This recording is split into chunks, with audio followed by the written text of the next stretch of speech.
Hallo und herzlich willkommen zurück. Das ist die 11. Lektion in unserer Reise durch die deutsche Sprache. Also dann, if you recall, at the end of our last lesson, I left you with a riddle. I asked you to consider, wie viele Zwecke hat der Bierdeckel in Deutschland? Die Antwort? Es gibt viele Zwecke. Let me share at least two of these with you. Because, unbeknownst to most people outside of the German-speaking world, these little pieces of cardboard actually serve important financial and even social political purposes. For instance, in many establishments, the bartender or server will use the front or back side of the Bierdeckel to keep track of how many drinks you order, and even to tally up your final bill. So, by the end of an enjoyable evening out with your friends, your Bierdeckel might end up looking like this one. Puh! Now that is what I call an enjoyable night out with friends. Meine Güte. But let me tell you, the usefulness of the Bierdeckel extends beyond the pub itself. Coasters have even been used to promote social progressivism. In parts of Germany, local governments and political parties have even teamed up with breweries and coaster makers to circulate humanitarian messages through Bierdeckel-Kampagnen. In 2016, for instance, the German state of Saxony started its own coaster campaign called Vorurteile, Nachfragen, ein Bierdeckel erklärt. One of these Bierdeckel series printed a common Vorurteil on one side of the coaster, for example, Ausländer sind krimineller als Deutsche, and then on the other side of the Bierdeckel, the government printed information that dispelled this prejudice. Die Statistik zeigt, Zuwanderer sind nicht krimineller als Deutsche. Another socially provocative coaster invites its reader/drinker to consider the following complacent comment. Wir können doch nicht alle Probleme dieser Welt lösen, oder? By the way, the word oder, which comes after the comma, is what linguists call a tag question. You can use oder after a statement in order to solicit feedback or a response from the person you're addressing. It's like saying, right? Or, isn't that right? For example, back when I was a young lad in Germany and I still had quite a bit of an American English accent when I spoke German, I was often asked, Sie kommen aus den USA, oder? Anyway, keep your ears perked because in our journey here, we'll be hearing this oder in the tag question quite a bit. Now, there are two reasons that I'm using this Bierdeckel's social message for this lesson. First, most of us really do hope that we can solve this world's problems. And second, this message also is going to serve as a segue to our first grammar topic, namely, modal verbs. So let's look again at this socially provocative statement.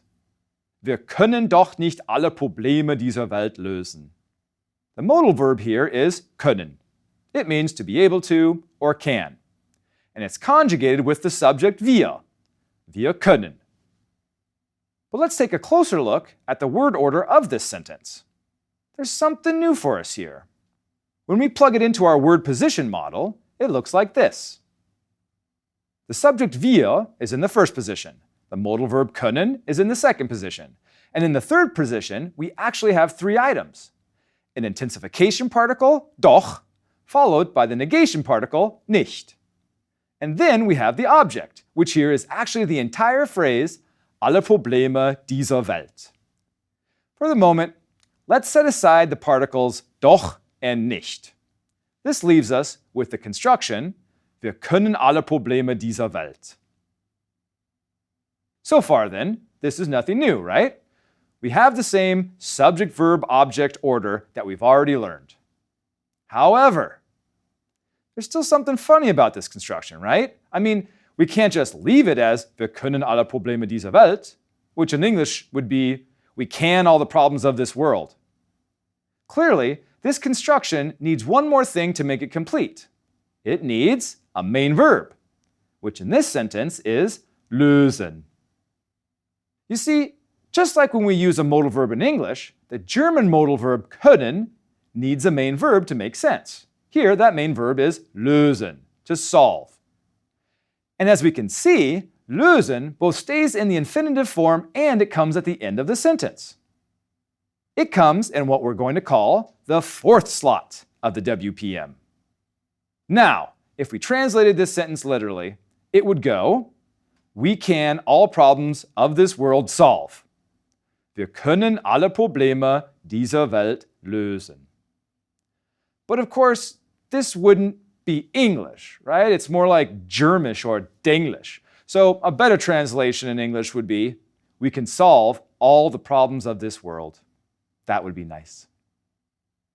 And when we put those two particles together in the sentence, doch and nicht, we get, we can't really solve all the problems of this world. Wir können doch nicht alle Probleme dieser Welt lösen. Schade. So then, syntactically, this is how all German modal verbs work when you use them in a main clause. First, the modal verb comes in the second position. Second, the modal verb is conjugated with the subject. Third, the modal verb is almost always complemented with a main verb in its infinitive form.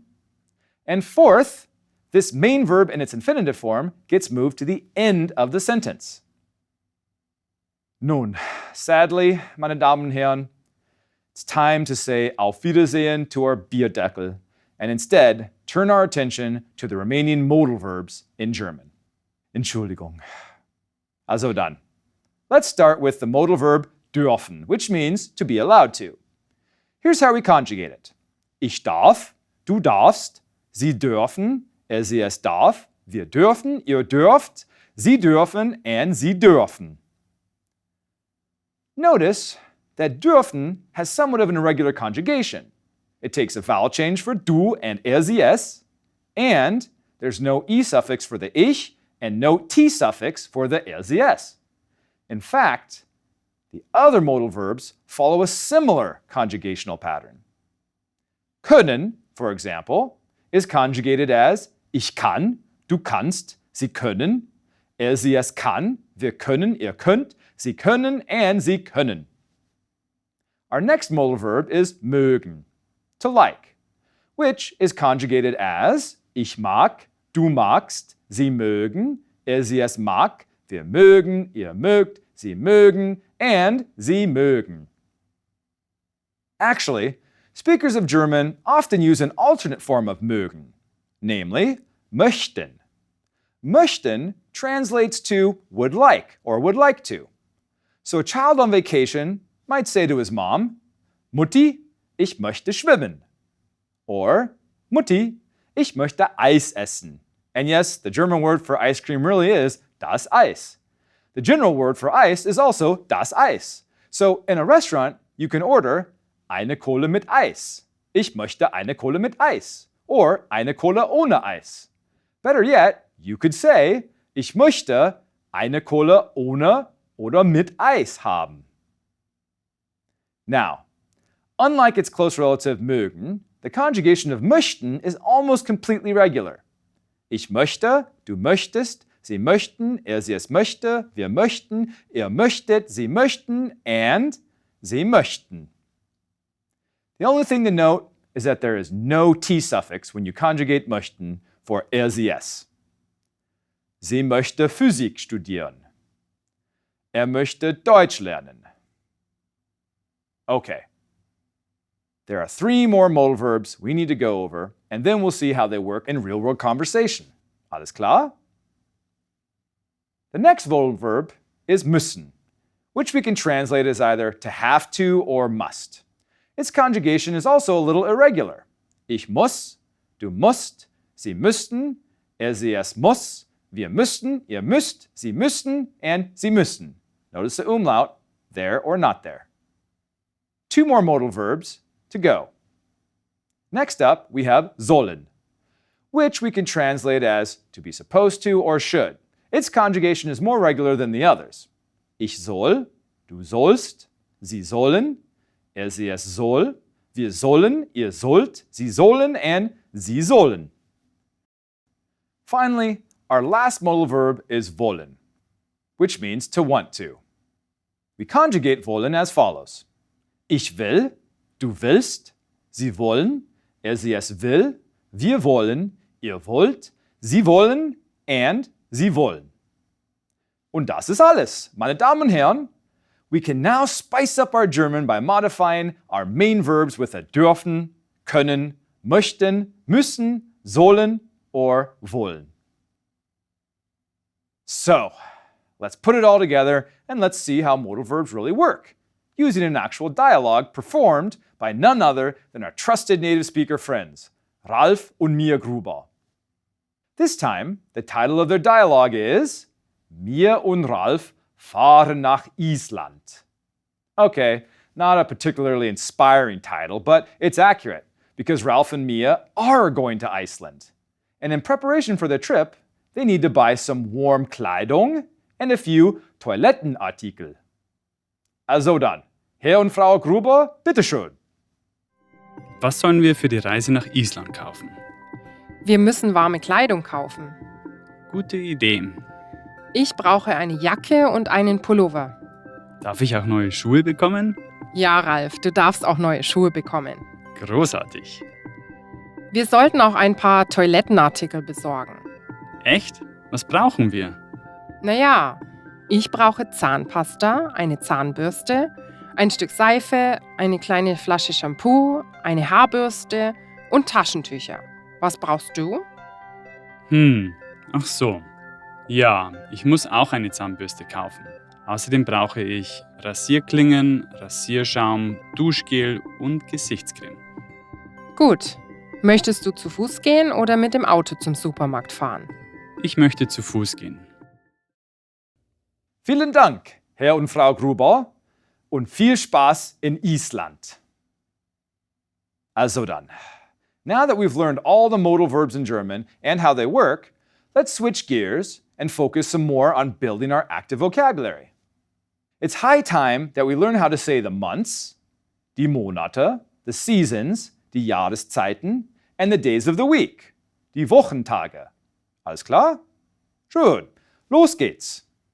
We're going to start with autumn, der Herbst. Die Monate im Herbst sind September, Oktober und November. By the way, all the months, seasons, and days of the week are masculine in German. Next, we have winter, der Winter.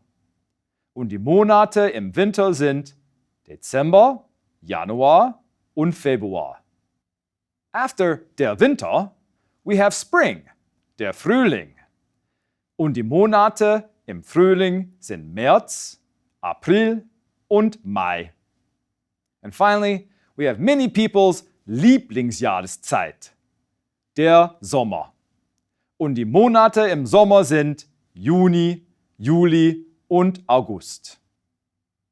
Schön, das sind die Jahreszeiten und die Monate. So then, what's your favorite time of the year? Entschuldigung, das muss ich auf Deutsch sagen. Also dann, was ist Ihre Lieblingsjahreszeit? Der Winter, der Sommer, der Herbst oder der Frühling? This is my favorite time of year. Meine Lieblingsjahreszeit ist der Winter. Ich gehe gern auf dem Eis angeln. Und ich fahre gern Ski. What's your favorite month? Was ist Ihr Lieblingsmonat? Der Oktober? Der Dezember? Der Juli? Mein Lieblingsmonat ist der September. Im September gehe ich gern Äpfel pflücken. Und im September gehen wir gern wandern. Speaking of going ice fishing, going apple picking, and going hiking, this reminds me of another important grammar note. When we pair the verb gehen with another verb like fahren, angeln, pflücken, or wandern to express the notion of to go skiing, to go fishing, and so on, the verb gehen works just like a modal verb. We put it in the second position of our sentence, we conjugate it with our subject, and then our supplemental main verb comes at the end of the sentence and stays in the infinitive. Take the following statement. Im Winter gehen wir gern auf dem Eis angeln. Our adverb of time is in the first position, followed by our first verb, gehen, which we conjugate with our subject wir, in the third position. In the fourth position, we include our complements of manner and place. Gern, auf dem Eis. And at the end of the sentence, we put in our second verb in its infinitive form, angeln. Im Winter gehen wir gern auf dem Eis angeln. In the winter, we like to go fishing on the ice. Which is true, am I right? Im Winter gehen Sie gern auf dem Eis angeln. Wie bitte? Ach so, im Winter gehen Sie nicht gern auf dem Eis angeln? Ach, das ist schade. Anyway, let's keep building our active vocabulary. We've covered die Jahreszeiten and die Monate.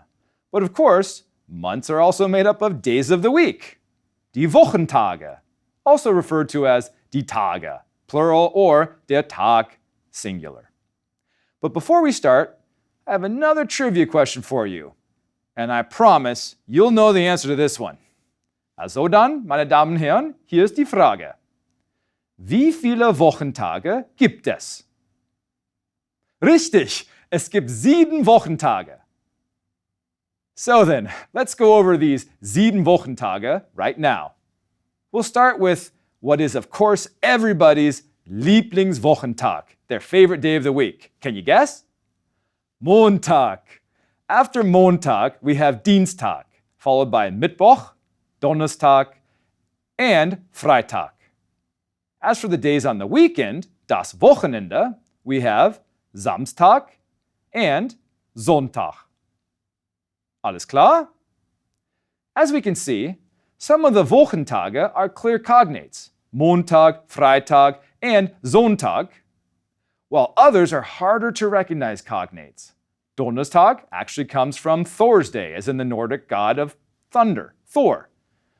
And we can still recognize this in English as Thursday. The words Dienstag and Samstag are also cognates, believe it or not, but the history here is a bit too complicated to explain. Mittwoch, however, is not cognate with English's Wednesday at all. Mittwoch actually translates to midweek because, well, Wednesday is in the middle of the week, right? Also dann, meine Damen und Herren, for the last part of our lesson, I want us to return to an important grammar topic that we went over a few lessons ago, namely the accusative. Recall that the accusative is a grammatical case which expresses the direct object in a sentence. Consider the sentence, Am Freitag muss Frau Gruber viele Toilettenartikel besorgen. The accusative direct object is viele Toilettenartikel, because it's what the nominative subject Frau Gruber has to get. In other words, we've learned that the subjects in a sentence are expressed with the nominative case, and that objects in a sentence are expressed with the accusative case. Remember? Well, what we need to add here now are 2 additional situations where German requires us to use the accusative. First, with certain phrases of time, and second, after a particular group of prepositions, which are fittingly called accusative prepositions. Let's start with the phrases of time. Basically, it boils down to this. When we use a noun or noun phrase to express duration of time, we put that noun in the accusative. For example, we might say, Ich bleibe den ganzen Tag im Bett. I stay in bed all day long, or for the entire day. Or maybe we would say, Jeden Sommer fliege ich nach Österreich. Every summer, I fly to Austria. In these utterances, the noun phrases den ganzen Tag and jeden Sommer function less like nouns and more like adverbs of time. Therefore, we put them in the accusative. Now, we could also use these same noun phrases as the subject in our sentence, like this. Der ganze Tag ist schlecht. The entire day is bad. Or, Jeder Sommer ist fantastisch. Every summer is fantastic. Now, because the phrases der ganze Tag and jeder Sommer are now the subjects and not adverbial nouns expressing time, they stay in the nominative case. In fact, the accusative of time tends to occur after der words like dies and jed. Here are some common phrases that we might want to learn by heart. Diesen Monat. Jeden Monat. Dieses Jahr, jedes Jahr. Diese Woche, jede Woche. Diesen Sommer, jeden Sommer. Diesen Winter, jeden Winter. And jeden Tag. In addition, the accusative of time commonly occurs together with the adjectives ganz, next, and letzt. Notice the little hyphens there at the end of each word? Well, this means that these adjectives take certain endings. For instance, with masculine nouns like der Monat, we would say den ganzen Monat, nächsten Monat, and letzten Monat. With neuter nouns like das Jahr, we would say das ganze Jahr, nächstes Jahr, and letztes Jahr. As for feminine nouns like die Woche, we would say die ganze Woche, nächste Woche, and letzte Woche. Also dann, meine Damen und Herren, at this point, believe it or not, we can now say and understand all kinds of new sentences. Sentences like these. Nächsten Winter will ich auf dem Eis angeln gehen. Dieses Jahr muss ich nach Österreich fahren. And of course, jeden Tag soll ich mein Deutsch üben. Das ist fantastisch, oder? Now, don't go anywhere just yet. There's still one more linguistic situation where German requires us to use the accusative case. Namely, after an accusative preposition. First, I want to point out that actually we have prepositions in English too, and as a matter of fact, they also change the case of the nouns they modify. For example, we would never say, this present is for she, or we are against they. The words for and against are prepositions, and so they change the case of the pronouns she and they to her and them. This present is for her. We are against them. Basically, prepositions in German do the same thing. And guess what? There are 7 such prepositions that make the noun or pronoun they precede accusative. Bis, durch, entlang, für, gegen, ohne, and Any noun or pronoun that comes immediately after one of these prepositions in what's called a prepositional phrase has to be in the accusative case. For example, we can take leave from a friend by telling them bis nächste Woche. Or if it's a friend we only see, let's say, once a year at summer camp, we could say bis nächsten Sommer. In both of these phrases, the nouns Woche and Sommer are in the accusative because of that preposition bis. Okay, here's another example. Imagine it's a beautiful sunny day out. Die Sonne scheint, der Himmel ist blau und es ist Badewetter. And instead of staying inside on that couch all day, you say to yourself, nein, ich will nicht den ganzen Tag im Haus bleiben. Ich möchte einen Spaziergang durch den Park machen. And so you put on your Turnschuhe and off you go. Los geht's. First, you walk entlang die Straße, then die Ecke, and then there's the park. Und sie gehen durch den Park spazieren. Moment mal, ich habe eine Idee. Let's get Ralph and Mia back in here one last time to show us how accusative prepositions work in a native speaker conversational situation. And this time, we'll give their dialogue an actual title that's more interesting. Ein Geschenk für dich. Das ist ein schöner Titel, oder? Also dann, los geht's. Ich habe ein Geschenk für dich. Für mich? Ja, dieses Geschenk ist aber auch für die ganze Familie. Das ist eine neue Anstecknadel. Ralf Gruber. Was ist los? Das ist dein Lebensmotto. Jeder Tag ist ein Geschenk. Ja, das ist mein Lebensmotto. Aber der letzte Teil? Ach so, ja, manchmal ist er nur miserabel verpackt. Ralf. Ohne den letzten Teil ist es Ja, was? ein bisschen alltäglich. Alltäglich? Willst du sagen, du bist gegen mein Lebensmotto? Nein, Schatz, jeden Morgen höre ich gern. Weißt du, Ralf, jeder Tag ist ein Geschenk. Ja und? Dieses Motto ist wichtig. Wir sollen es durch jeden Tag, ja durch das ganze Leben tragen. Genau, und jetzt kannst du dein Lebensmotto jeden Tag auch wirklich tragen. Sehr witzig. Vielen Dank, Herr und Frau Gruber. Don't forget that this dialogue, along with all the dialogues from our lesson, is reprinted for you in Chapter 11 of the workbook. And remember our favorite saying, Übung macht den Meister. Also dann, meine Damen und Herren, it's time to wrap up die 11. Lektion. But before we say our customary Auf Wiedersehen and bis gleich, I would like to leave you with one more trivia question. Wann beginnt das Oktoberfest? Jeden August, jeden September oder jeden Oktober? In the next lesson, we'll learn the answer, which just might surprise you. Auf Wiedersehen und bis gleich.